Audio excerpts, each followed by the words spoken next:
नमस्कार. Kaizen India news चॅनलमध्ये आपलं सर्वांचं स्वागत. मी बाबासाहेब मुजमुले. आपण छत्रपती संभाजीनगर शहरामध्ये आहोत. डॉक्टर बाबासाहेब आंबेडकर यांची 135वी जयंती आणि महात्मा ज्योतिबा फुले यांची 200वी जयंती आज साजरी होत आहे. तर त्या अनुषंगाने आपण महान साहित्यिक, विचारवंत प्राध्यापक डॉक्टर ऋषिकेश कांबळे सर यांच्याशी चर्चा करणार आहोत.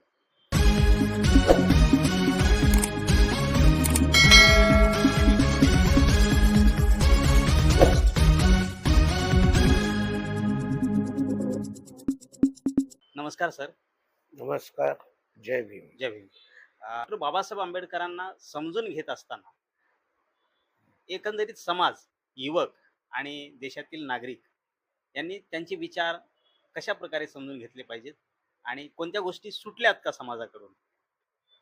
मी सुरुवातीलाच महात्मा फुले यांच्या द्विशताब्दी जयंतीच्या आणि डॉक्टर बाबासाहेब आंबेडकर यांच्या 135व्या जयंतीच्या तमाम भारतीय नागरिकांना मी शुभेच्छा देतो. खर तर महात्मा फुले आणि बाबासाहेब हे दोघेही भारतीय समाज आणि संस्कृतीच्या केंद्रभागी राहत आलेले आहेत. बाबासाहेब आंबेडकरांनी आपल्याला मानवतावादाची वाट ज्या महापुरुषांनी चोखाळली त्या महापुरुषांचा परिचय भारतीय समुदायाला, केवळ एका विशिष्ट समाजाला म्हणून नाही, एकूणच भारतीय समाजाला त्यांनी ओळख करून दिली. इसवी सन पूर्व काळामध्ये तथागत बुद्धानं मनुष्य आणि मनुष्यत्व हे नीट समजावून सांगितलं आणि जाचक परंपरा ज्या होत्या त्या जातक परंपरांच्या दलदलीतून तथागत बुद्धानं एकूण मनुष्य, एक विशिष्ट समुदाय म्हणून नाही, एकूण मनुष्य बाहेर काढण्याचा प्रयत्न केला. जी काही दमनकारी अशी व्यवस्था होती त्या दमनकारी व्यवस्थेला संत कबीरानं प्रचंड मोठी चपराक दिली आणि आधुनिक काळात आधुनिक मूल्यांचा परिचय देत देत भारत आणि भारतीय समुदाय हा मानवतावादाच्या वाटेवर कसा आला पाहिजे याचं दिग्दर्शन, याचं मार्गदर्शन, याचा रस्ता हा महात्मा फुले यांनी दाखवला. आणि म्हणून बाबासाहेब आंबेडकरांनी या तिन्ही थोर मानवतावादी महापुरुषांचा परिचय हा भारतीय समुदायाला करून दिला. बाबासाहेब यांनी महात्मा फुले यांना गुरु मानलं. खर तर महात्मा फुले यांचं निर्माण झालं 1890ला आणि बाबासाहेब आंबेडकर जन्माला आले 1891ला. तसं तो समकाळ नव्हताच. त्या दृष्टीनं जेव्हा आपण कालगणना करू लागू तेव्हा आपल्या असं लक्षात येईल की महात्मा फुले निवर्तल्यानंतर, त्यांचं निर्वाण झाल्यानंतर बाबासाहेबांचा जन्म आहे. पण महात्मा फुलेंनी या देशातला जो पिळला जाणारा समुदाय आहे त्या समुदायाला आत्मभान दिलं. आणि आत्मभान कशासाठी दिलं तर आत्मप्रतिष्ठा प्राप्त करण्यासाठी. शेतकरी असतील, दलित पददलित असतील, स्त्रिया असतील, या सगळ्यांचा स्वाभिमान बलवत्तर आणि मुखर केला तो महात्मा फुले यांनी. महात्मा फुले यांचं दिशादर्शन, त्यांनी सूचित केलेल्या ज्या ज्या बाबी होत्या त्या बाबासाहेब आंबेडकरांनी अपूर्ण राहिलेल्या पूर्ण केल्या. हे महात्मा फुले यांनी त्यांच्या लेखनामध्ये अनेक ठिकाणी शूद्र अतिशूद्र असा उल्लेख केलेला आहे. बाबासाहेबांना या शब्दाचं विलक्षण आकर्षण, शुद्ध अतिशूद्र कोण? हे हे शूद्र कोण बुवा? ज्या शूद्रांची वैदिकांच्या धर्मग्रंथांमध्ये अवहेलना केली, त्यांच्यावर भिन्न भिन्न प्रकारचे निर्बंध लादले, त्यांचं मनुष्यत्व परागंदा केलं, त्यांची आत्मप्रतिष्ठा चेंदली गेली, तर हा शूद्र वर्ग कोण? बाबासाहेबांना वाटलं की शोध घेतला पाहिजे आपण आपल्या कुळाचा, मुळांचा. म्हणून बाबासाहेब आंबेडकरांनी खूप वेर्दी शूद्र हा ग्रंथ लिहिला. शूद्रपूर्वी कोण होते?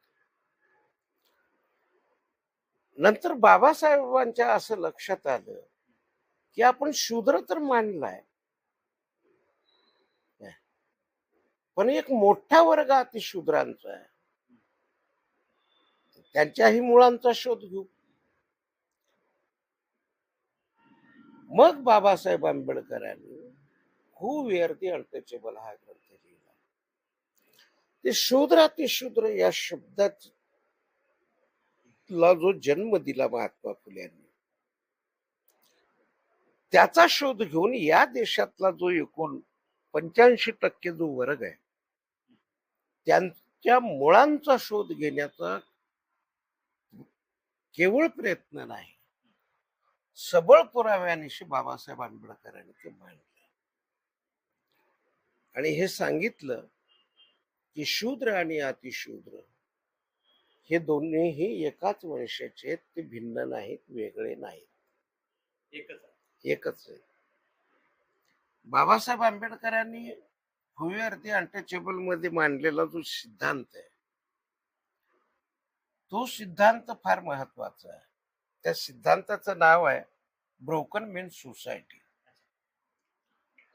की आर्यांच्याकडनं जे अनार्य पराभूत झाले, जे एकाच वंशाचे होते, भाऊ होते, त्यांच्यामध्ये 3 गट पडले. जे आर्यांना शरण गेले ते आर्यांच्या आसपास राहायला लागले. साधी गोष्ट आहे. समजा तुम्ही मला जिंकून घेतलं आणि मी तुमची गुलामगिरी पत्करली, तर तुम्ही असं म्हणाल की चांगला गुलाम आहे. हा पहिला गट.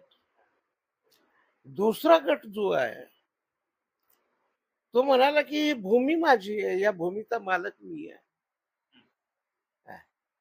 त्यामुळं आर्यांच्याकडनं झालेला पराभव मी काही मान्य करणार नाही आणि आर्यांची गुलामगिरी मी काही पत्करणार नाही. साधी गोष्ट आहे.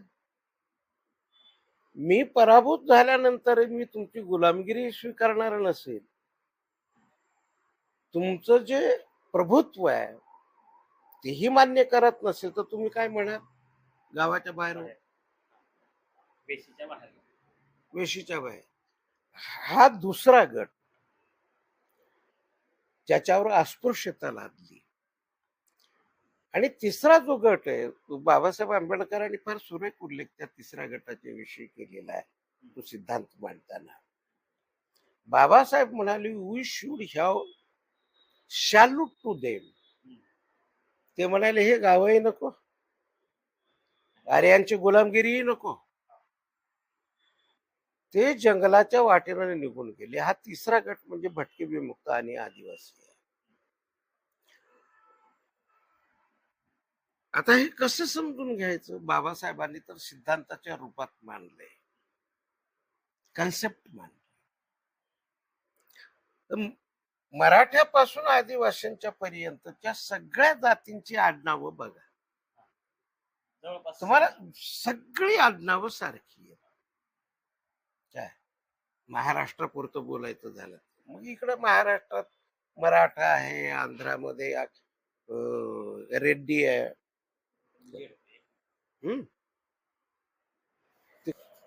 बाबासाहेबांना समजून घेत असताना फुलेंना पहिलं समजून घेणं अत्यंत गरजेचं आहे, असं आपलं मत आहे. तर फुलेंना देशातील, भारतातील नेमक्या कोणत्या जातीनं व्यवस्थित समजून घेतलं आहे, काय वाटतं?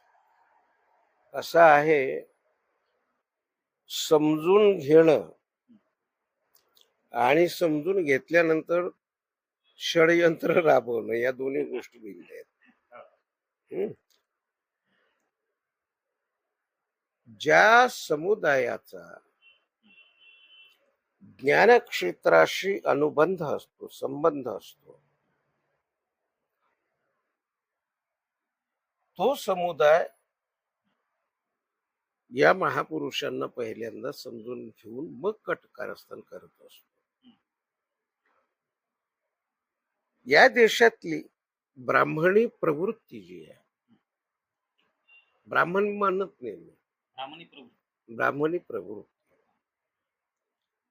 ब्राह्मण समुदायामध्ये असे असंख्य उदारमतवादी आहे, असंख्य. पण उच्चनीतीची भावना, श्रेणीची भावना, वर्णव्यवस्थेचं समर्थन, जाती संस्थेचं समर्थन, अशी एक प्रवृत्ती आपल्याकडे आहे. मी नेहमी असं म्हणत असतो, या देशातला माणूस हा मनोरुग्ण आहे. म्हणजे एखादा मनोरुग्ण जशी एखादी गोष्ट पुन्हा पुन्हा पुन्हा पुन्हा पुन्हा पुन्हा भोगत असतो, तसं या देशातला माणूस हा जात सोडून विचारच करत नाही.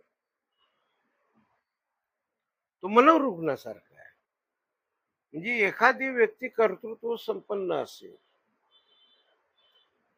तर आपण त्याच्या कर्तृत्वाकडे नाही पाहत. जात कोणती आहे? कुठल्या जातीचा आहे तो आधी, याचा शोध घेण्याचा कल असतो, प्रवृत्ती असतो. ही मनोरुग्णाची वृत्ती आहे, लक्षण आहे. म्हणून महात्मा फुल्यांना समजून घेतलं पहिल्यांदा ते बाबासाहेब आंबेडकरांच्या अनुयायांनी. महात्मा बाबासाहेब म्हणाले ना, हे माझे 3 उपास्य दैवत आहेत, बुद्ध, कबीर, महात्मा फुले. असा त्या सिद्धांताचा अर्थ आहे. म्हणून बाबासाहेब आंबेडकर समजून घेताना आपल्याला महात्मा फुले यांना वळसा घालून समजून नाही घेता येऊ शकत. वळसा नाही घाल, फुले समजून घ्यावे लागतील, तर मग बाबासाहेब कळतील.